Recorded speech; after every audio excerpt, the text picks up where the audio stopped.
Okay, so some of the things you look for in the companies when you analyze them.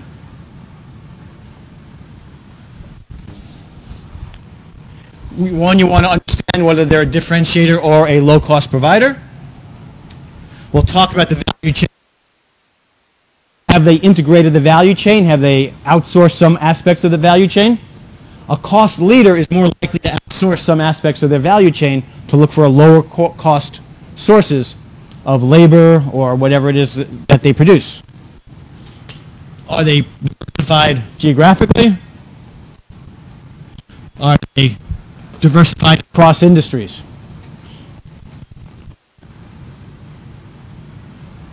So if you look at a cost leader versus a differentiator, a cost leader really wants to go after the market as a whole.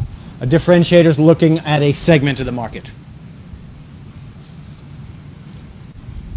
A cost leader's competitive advantage will be on cost. A differentiator will be on uniqueness and product design. A cost leader will have a limited selection. A differentiator can customize for their customers.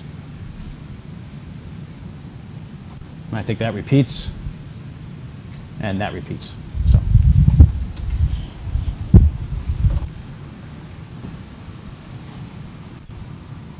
What did I just do? Anyone know how I did that?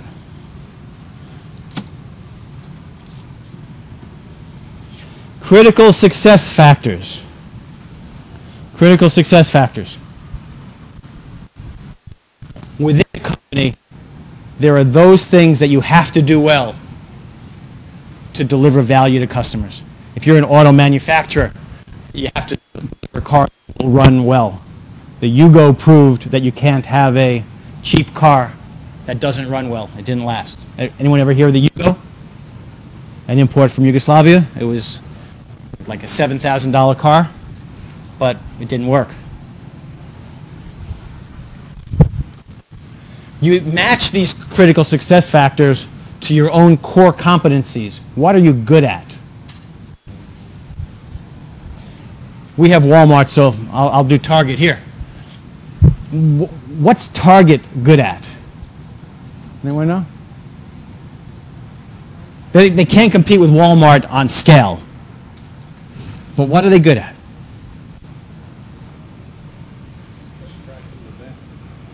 They're good at making partnerships with like famous designers or people who have high-end lines, but like provide a line also for Target.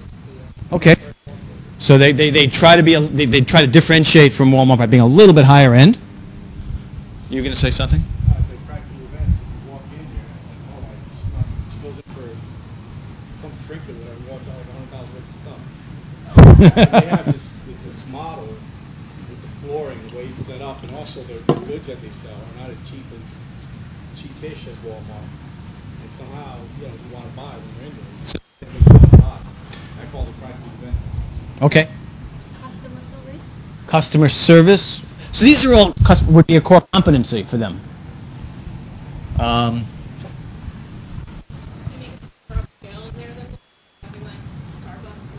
So they're making you feel a little bit better about the experience than Walmart would. Not quite as good as Nordstrom, but better than Walmart. Okay. And the other thing they do, I show you the guys the article, but they target, their name, Target, Bullseye. The famous article about Target knew that this teenage girl was pregnant before her father did. Do you guys, how many of you saw that article? They do data analytics. They understand their customers. And then by going through the analytics, they send you, online ads. And she was getting these online ads for like baby strollers and stuff like that. And her father said, "Why are you getting that?" And he found out why. I don't know if they got sued. They might have. So, the other thing they do, though, they've also figured out that if all they did was send you baby stroller and then formula and all that stuff, that's going to get creepy, right? They don't want to be creepy, so they only send one out of every 20 ads they send you would be baby-based, because they know they have to send you other stuff as well. to make it a little less creepy. So that would be one of their core competencies. Don't tell the other class, Chris. I know you won't, but these guys might. So a successful strategy is based upon understanding your critical success factors and then matching your core competencies to meet those critical success factors. We won't do Toyota versus BMW, but obviously one is a differentiator and the other is a cost leader. Let's go on.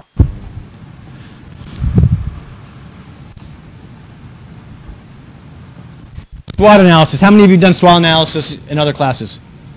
Pretty much everybody? So I'm not going to go through this in great detail. I'm not going to repeat what you know.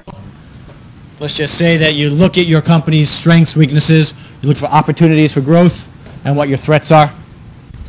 This is based upon a company. It differs from the 5 forces model.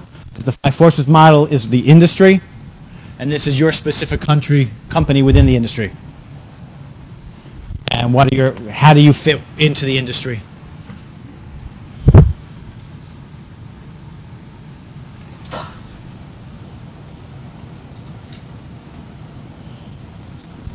So with the SWOT analysis, you'll be tying your critical success factors, your key success factors, to your strategy, and then you will identify metrics for measuring. It's very important when you identify success factors, how do you measure how well you're doing? Are you improving in terms of delivering on those critical success factors?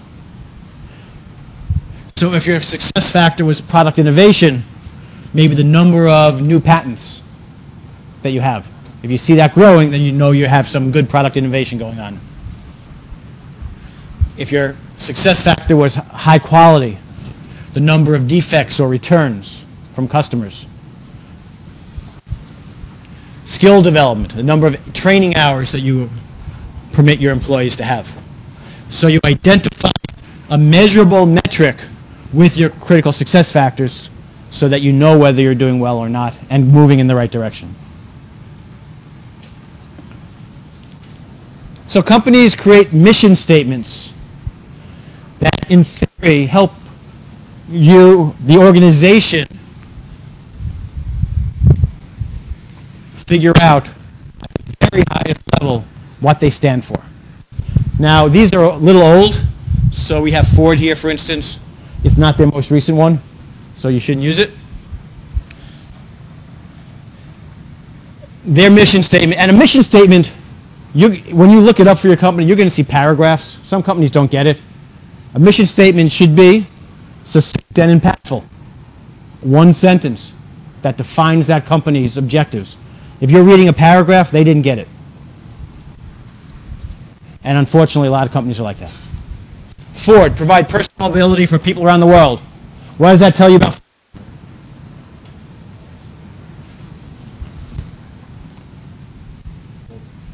What's that?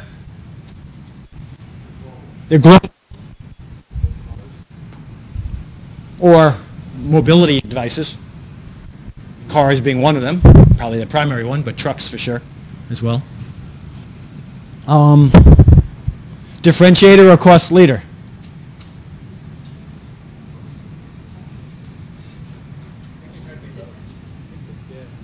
How many say differentiator? How many say cost leader? I'd say cost leader based upon the fact for people around the world. They're not going for a segment. They're going for everybody. Right? And we say a cost leader is somebody who would go for everybody. They're going for the mass market.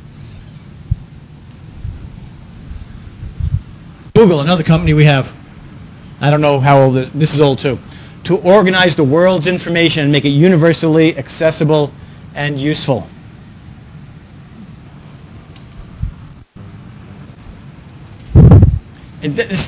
Google's tough because they're just different than everyone else.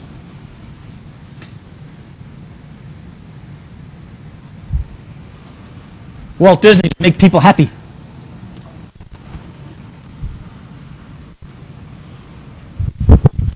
So you should be able to find the statements and understand your company a little bit just by reading a good, well-written mission statement.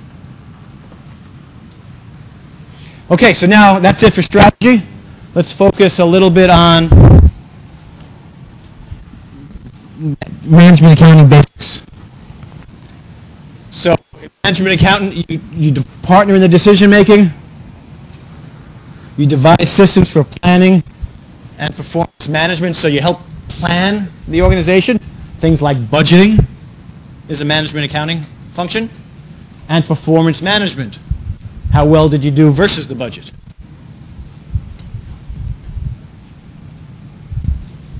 And you use the same data that goes into financial reporting. The same core transactions are used for management accounting and financial reporting. It's used for monitoring, controlling, and rewarding in support of the strategy, like we described there.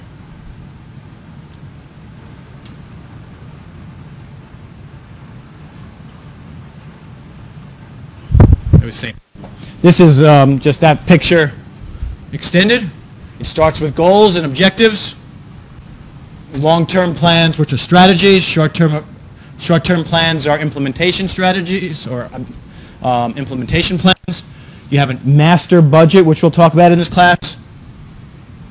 You'll have controls to make sure that the operations is performing versus the budget.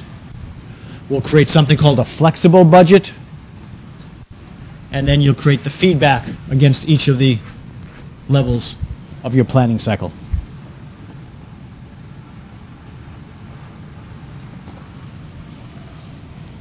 It's used in strategic management to create reasonable action plans with metrics-based critical success factors.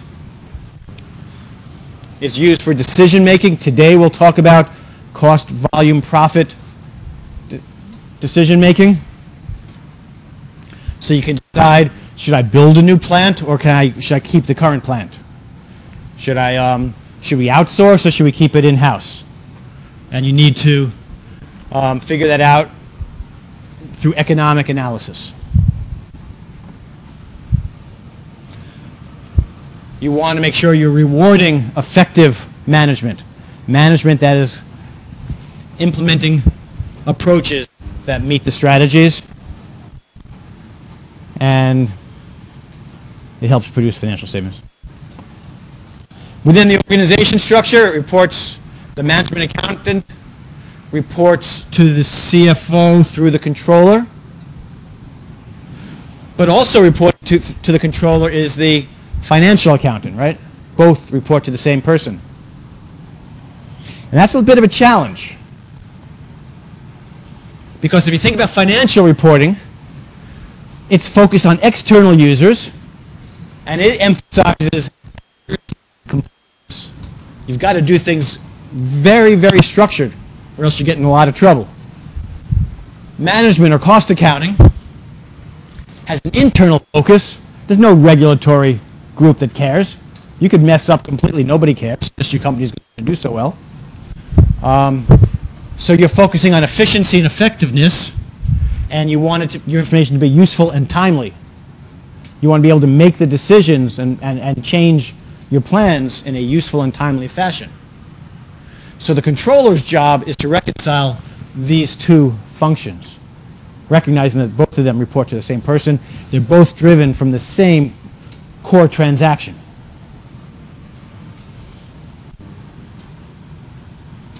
Okay, contemporary business drivers, and then management accounting techniques.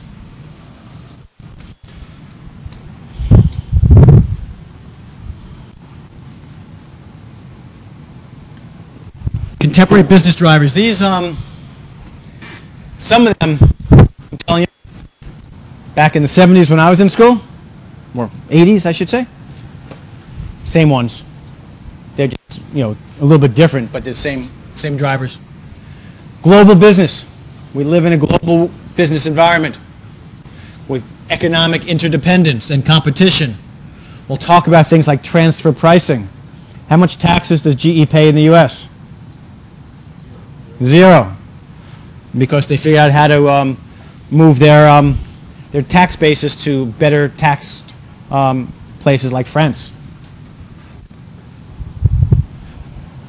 So you have to look at those from a management accounting perspective. Speed to market, never been more important than today. The internet has made it such. And technology has enabled it in other ways. So just-in-time inventory management. Lean manufacturing. How do you cut the fat out of your manufacturing? Flexible systems, so you can have more differentiation of product.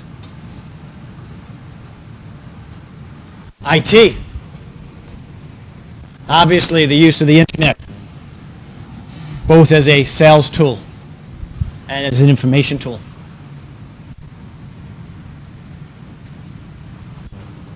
Automation of the factory floor. So in 2008, we had a recession, right? Pretty bad recession. Companies fired. We're out of the recession where companies are doing better, but are hiring as much as they should? No. Why?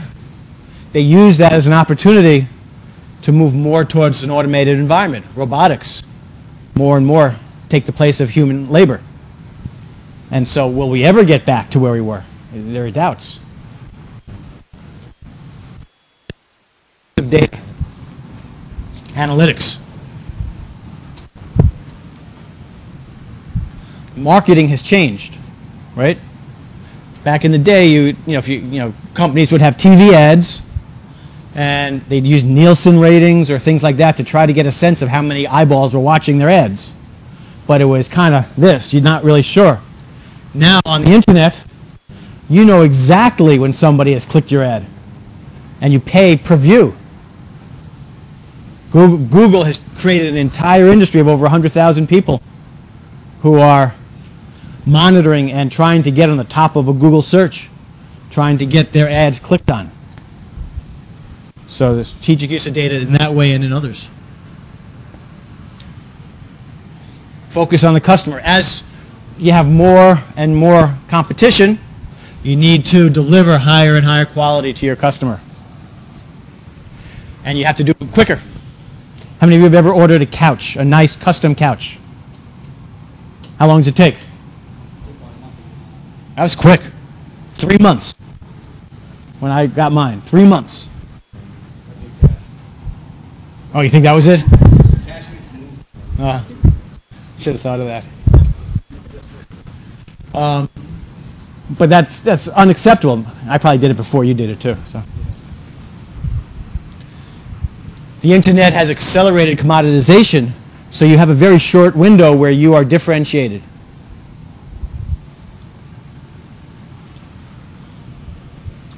Management is turning more to non-financial measures as well as financial measures.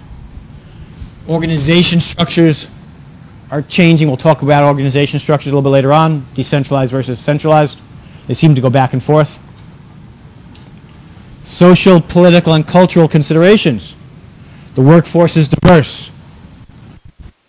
Ethical responsibility, or at least the perception of ethical responsibility, is very important. Global political issues, never more important than today with the Ukraine. And increased deregulation. So some cost management techniques. I have 13 listed here. We're only going to talk about 3 or 4, but all 13 are important. I'll briefly mention the other 8 or 9. We'll talk about the Balanced Scorecard last, even though it's first. The activity-based costing, we'll have a section on it. It's the idea of as you determine the cost of a product, you determine the component costs at a very nuclear level so you can understand what the cost components are and manage at a very nuclear level. Target costing and life cycle costing. Target costing, the idea is you have a new product.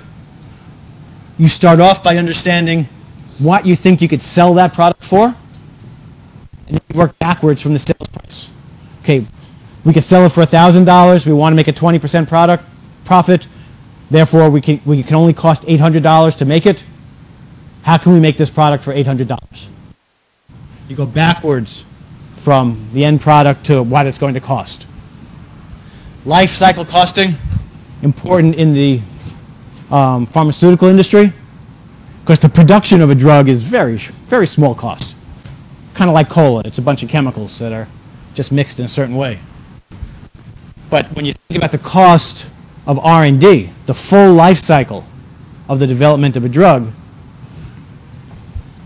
if you left R&D out of the costing in the pharmaceutical industry, you'd get a very skewed understanding of what it takes to create a drug. Benchmarking, comparing versus peers in the industry, or comparing your company versus previous years. Business process improvement or business process reengineering. Sometimes the euphemism for let's have some layoffs, but it's the process of understanding how you can improve your organization to make it more efficient, more lean, but often combined with some kind of a technology improvement. Total quality management. How many of you have heard of Six Sigma? Six Sigma? Everybody know it started at, actually I think Motorola, but GE made it famous. Everybody know what Sigma is in statistics?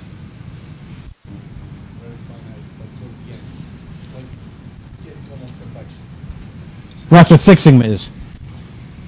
Normal distribution. Sigma is one standard deviation. So Six Sigma says 6 standard deviations away. Whatever, 1 standard deviation, 2, 3, 4, 5, 6. Like it's 0.00001% defects. So you're striving for a very low defect rate. And you do that, that 1 standard deviation is 68%, 2 is 95, 3 is 99.7, down to a very low defect rate. Lean accounting, forget it. The theory of constraints. This is about, and we'll talk about it more, the concept that if you have a manufacturing process, understand your bottlenecks. Manage your bottlenecks. If you can widen those points in your manufacturing process, then you can have more throughput. And then enterprise risk management is the idea of managing your overall risk. Now the other 4 in red, we'll talk about them with slides. Okay, the value chain. Every company has a value chain, something like that, starting with raw materials and R&D, design, production, marketing, distribution, customer service. Every company gets to choose how far through the value chain they would like to participate. Let's take Pepsi, the cola business. Here. This is Coke, Pepsi. What does Pepsi do? The company Pepsi, what do they do?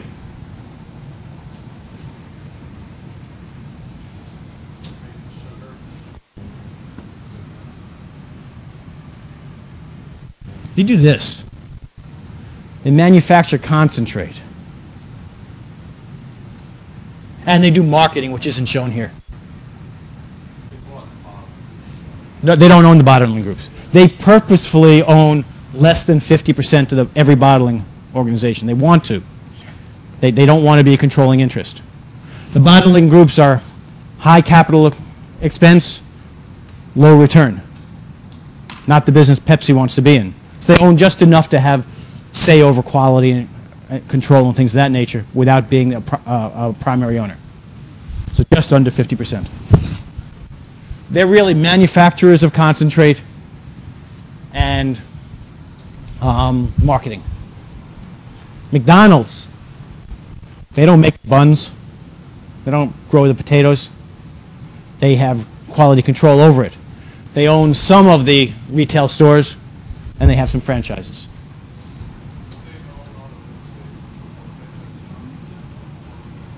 I don't know. Do they own the real estate of the franchises? Okay. That could be. So the value chain is very important to understand where you can add value, where you would choose to outsource, where you would choose to cut costs because it's not bringing a whole lot of value to the customer.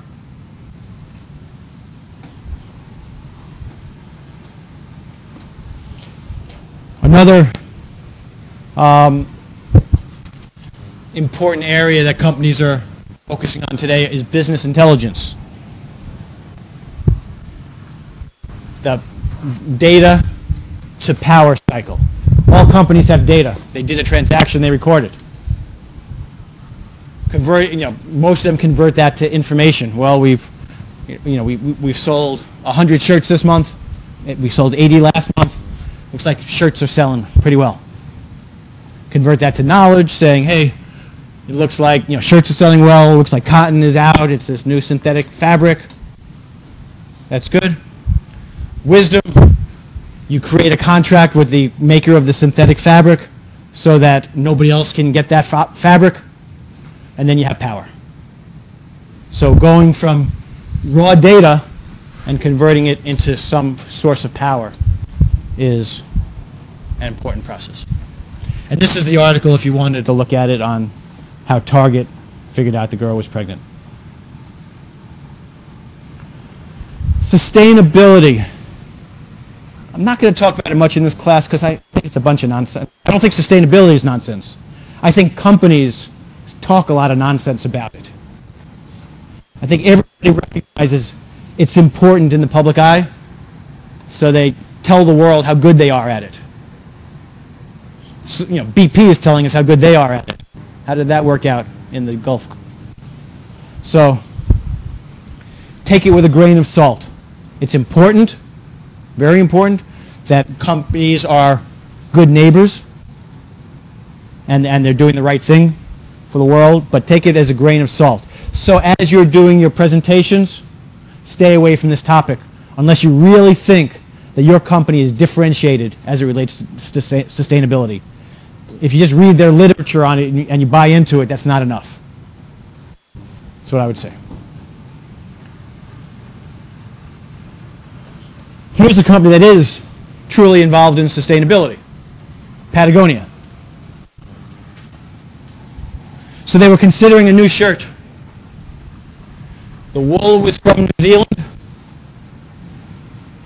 It was processed. It traveled to Japan where the wool was processed. It was sent to Los Angeles where it was sewn into the shirt. It was then sent to Reno for packaging and then distributed back around the world. They figured out that that shirt traveled 16,000 miles on average to get completed, caused 47 pounds of carbon to be emitted, generated 9 ounces of waste for a 7-ounce shirt, and used 89 megajoules, whatever that is.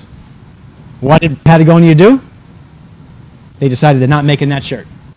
So that's the company that cares about sustainability in the right way, and I think that they do it in the right way.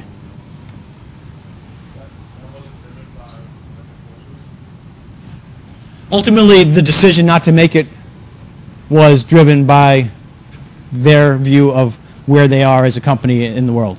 I mean, they have to have that view because that's who they are, right? They're a pretty interesting company when you learn about them. Whereas this is McDonald's Sustainability Scorecard. So half of their restaurant managers are women. That sounds about right. 28% of their management are women. Is that right?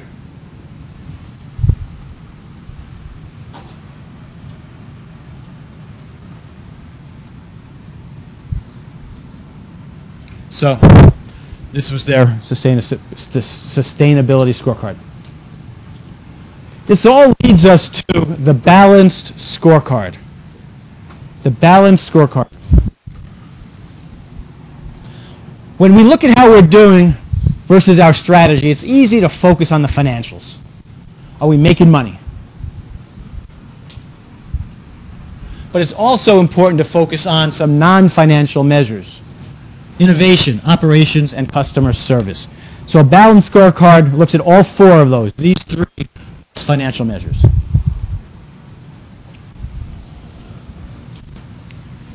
Financially, how are we doing for our shareholders?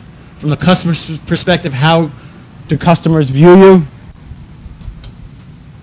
Operations, where do we excel in terms of operations? Where do we not excel?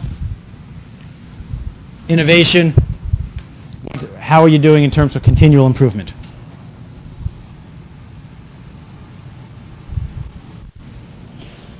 The theory being, you need to focus on these three because they impact this one before the fact.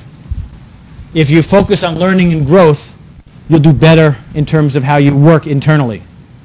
And if you do better working internally, you'll deliver better product.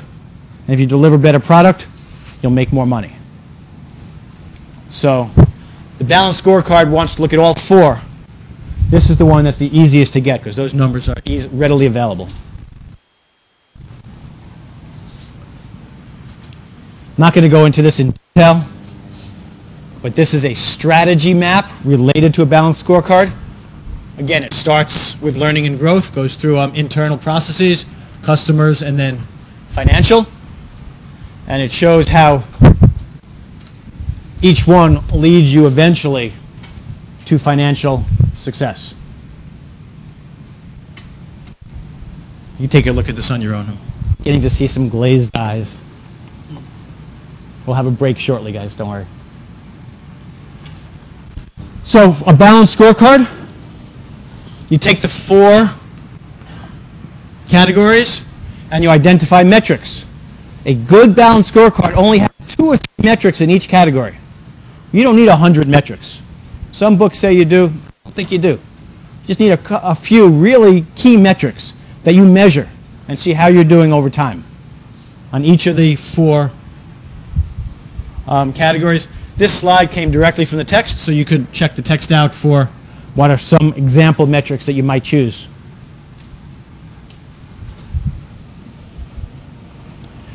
An example metric could be customer response time, the time between when a customer gives you an order and the time you deliver a product. There's useful time and there's non-useful time. If it takes this long to receive the order, it takes this time for waiting before you go into manufacturing. This waiting time is dead time. This time may be too long. The delivery time may be too long. So you work to reduce your customer response time, which is your metric. A good balanced scorecard requires senior management commitment and organization-wide communication. It has to start from the top. Is focused on the strategy. Your metrics must have a cause and effect relationship with your strategy. You only need a reasonable number. I said 2 to 3 per category. Motivates goal congruence. Managers should be motivated to do the right thing for the strategy. And this is important. In a bad economy, 2008, where everyone's numbers were bad, how do you judge your people? You could judge them on some of the softer factors. The challenge with the balanced scorecard, the non-financial measures are not as easy to get as the financial measures. Okay, you guys are done, so we will finish this topic. Come back at 10:30. And who is the person who just came in? Yeah, I get to glare at you.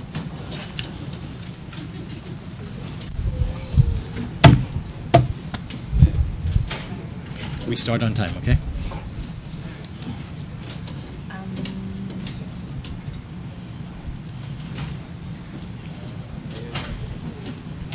Was there a discussion? You read the syllabus? Okay. I talk to your teammates, okay?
So, do you have it on pause right now? Yeah, I do. Okay. At the end of this, I'm going to shift to the next topic.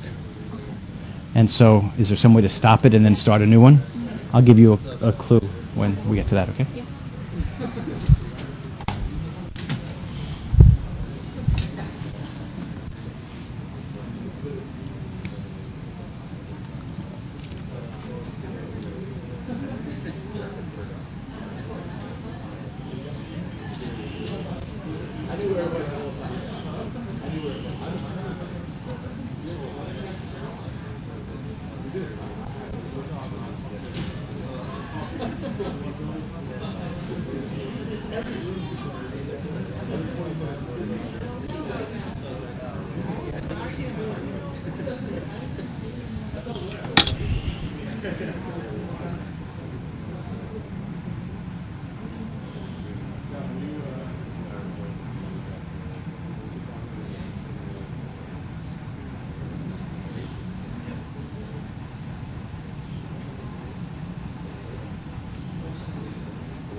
So is it better than your cost class? Yeah, it's more detailed. This is more detailed? The class that I have right now is more detailed because you're covering two topics. Yeah. Well, I haven't even started on the real stuff yet. But I tend not to get into too much detail.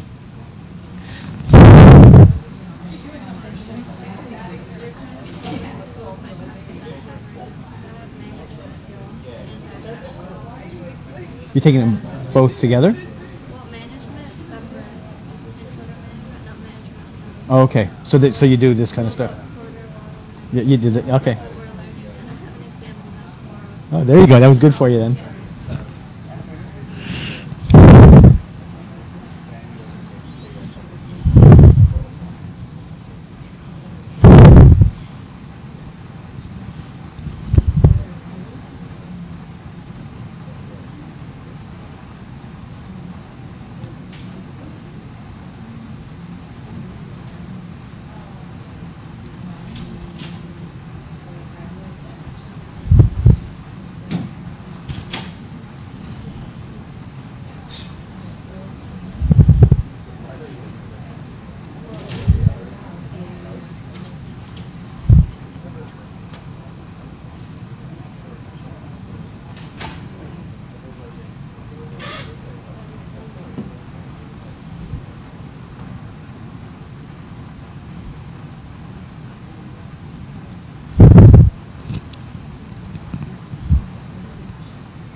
Can you do me a favor? Can you just go outside and tell everybody we're about ready to start?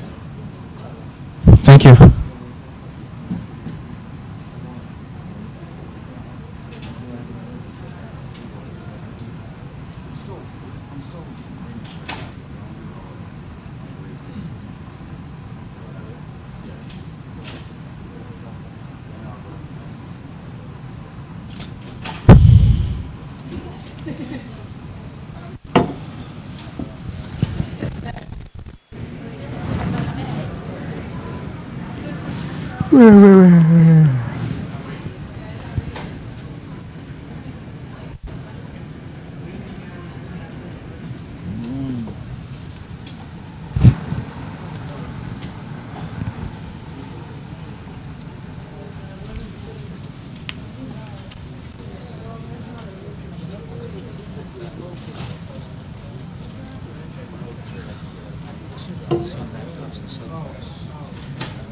What's my... Well, we shouldn't use cell phones in the class. That would be kind of rude. If you, I mean, I don't know what you could be on Facebook for all I know, but a lot of people use it to look at the slides and maybe take notes on the slides. I look in your eyes. I can tell when you're messing. I can tell when you're sleeping, like you all were for the last 20 minutes. Okay, let's get started. Give me about 30 seconds. I'll signal you somehow. How long do you need? Is it immediate? Okay.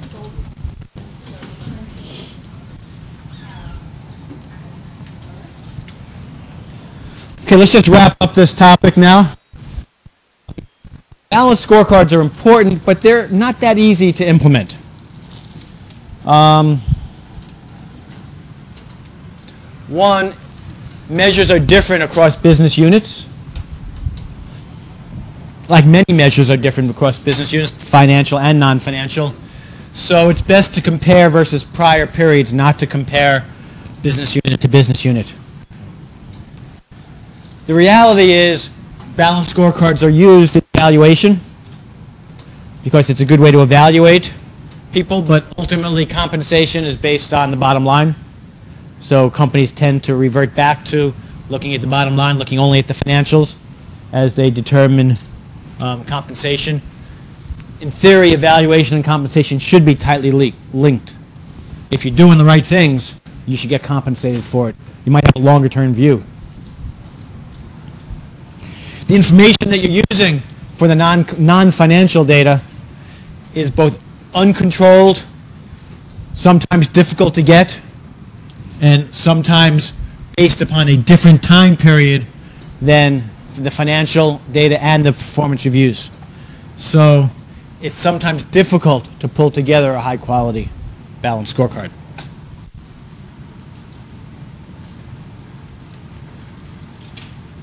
We're not going to do this now. Ethics, business ethics. We know, because hopefully you've been taught this, that the goal of every company should be to maximize shareholder wealth.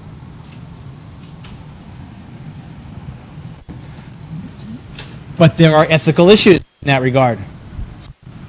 Could you outsource business functions in a time when the U.S. economy is struggling for jobs? Should you send more work over to India because it's cheaper? Should you create an offshore corporate entity to avoid taxes? A lot of major companies have done that. Transfer income to tax-advantaged locations. We talked about GE doing that.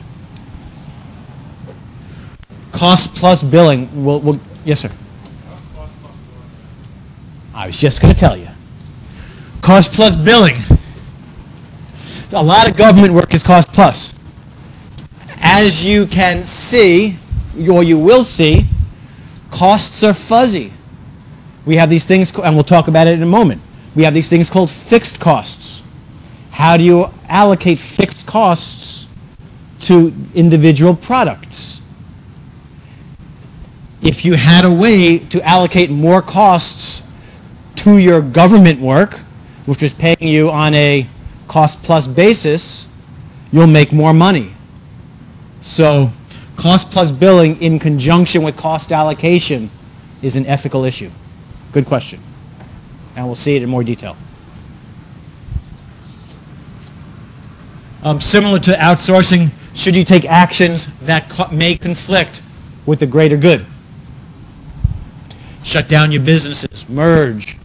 In the airline industry, merge just to try to find a profitable model. Doing business with politically questionable countries. It's pretty complex out there.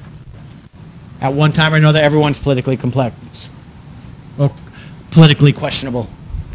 There's some that appear to be undoubtedly politically questionable from a U.S. perspective, but others that, well,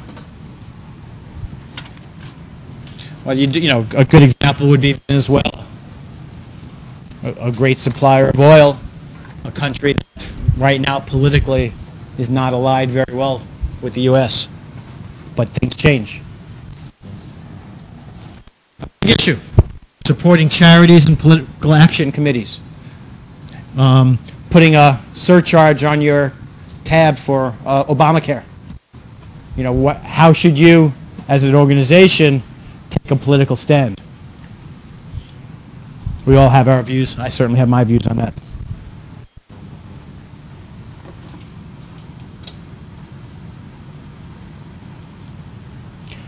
We'll come back to this. Okay. That is it for Chapter 13, which really talks about strategy and the Balanced Scorecard. During our next break, I'm going to give you guys a little bit of work to do, because I'd hate for you to have a real break.